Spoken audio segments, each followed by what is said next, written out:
The 10-year yield today down almost 45 basis points, biggest one-day fall since October the 5th last year. How much of that is just down to short-term positioning? All of it?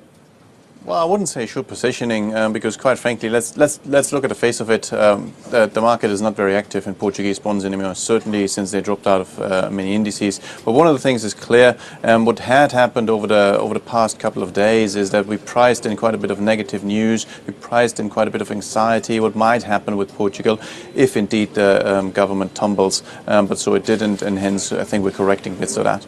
So does this have more to go? As you say, the government hasn't collapsed, it seems to be in place, so do we head lower on the yield still?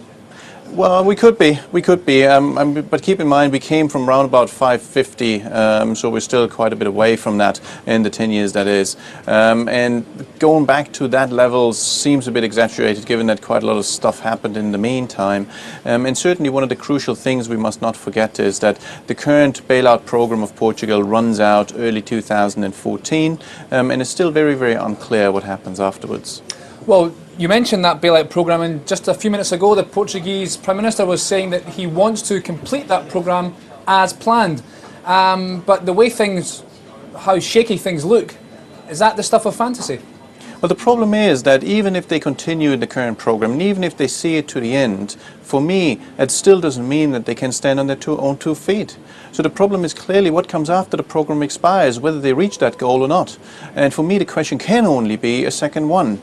And that has to be negotiated. And once it's negotiated, we have to very carefully look at what's the outcome of that. So how's that going to work? Is Portugal going to limp along until the middle of next year and then go straight into a second bailout, or will a second bailout precede it? I think what we'll get is probably towards the end of this year we'll already get the shapes of what the second bailout program is going to be like. So it won't be that we reach the end of the first bailout and the week before it's still unclear what happens afterwards. That's not going to happen. I'm fairly confident that by the end of this year we will know what comes after the first one expires. Okay, and just to finish up, there was a note from Goldman Sachs over the weekend that said, in their estimations, fair value for the 10-year spread was about 400 to 420 basis points, 400 to 420 basis points. Does that sound about right to you?